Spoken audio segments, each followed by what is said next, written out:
Brought to you by Penguin.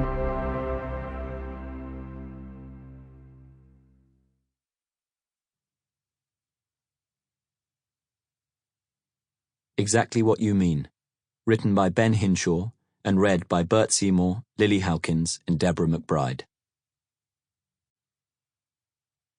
Don't they stay behind us, the questions of our lives, like fallen branches obscuring our view? To clear them away, even to thin them out, hardly occurs to us. We walk on, leave them behind, and from a distance they are certainly visible, but indistinct, shadowy, and all the more puzzlingly intertwined. Walter Benjamin, One Way Street. Chapter 1. The Charges. My brief friendship with Jacob Lovelong owed its existence to a lack of better offers. Still, for a while there, we were mates. I never really knew what he thought of me, or at least was never sure he thought much, but I like to believe he needed me back then just as much as I needed him. He arrived after Easter break. It was 1994, my second year at Elizabeth College, and I was still passing lunch breaks alone in the library, or on a bench overlooking the tarmac tennis court.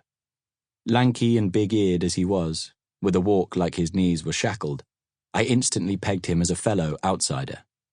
At his first registration, instead of declaring home or school like the rest of us, he said, "Present." The room, already stifling giggles, that name, exploded. Jacob didn't flinch. When the housemaster explained that each boy must state his lunch plans, Jacob shrugged and said, "I'll see how I feel."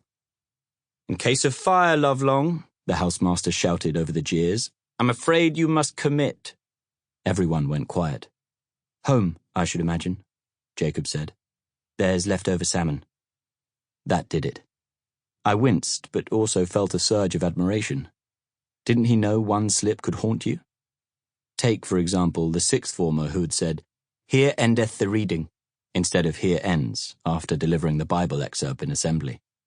2 terms on, and boys of all ages were still adding "eth" to verbs at will.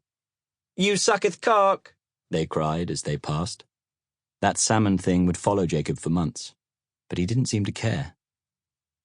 One lunchtime that first week, he joined me on my bench. Didn't ask, just sat and crossed his legs and tucked into a wholemeal roll with ham, lettuce, and tomatoes spilling out.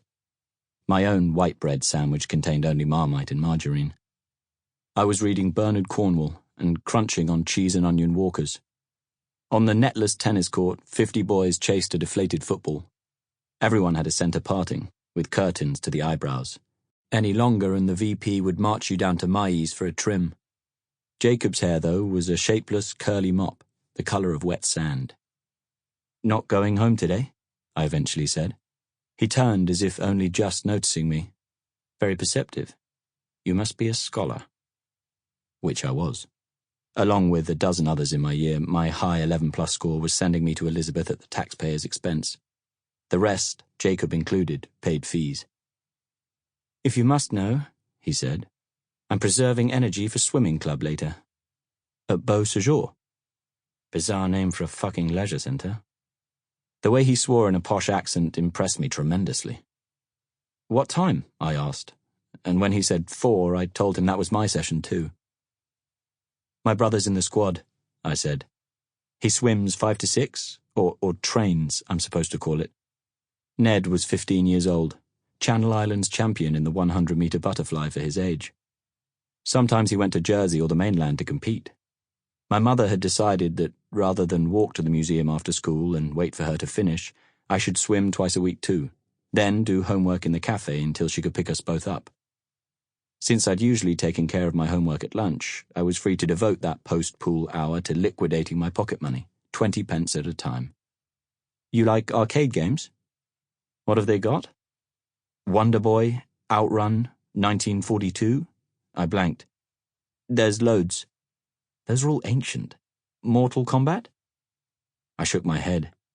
"They do get new stuff sometimes, though." A couple of boys from our year went by, hands in pockets, shirts untucked, tiny, pointless gestures of rebellion. "Where's your salmon, salmon?" one said.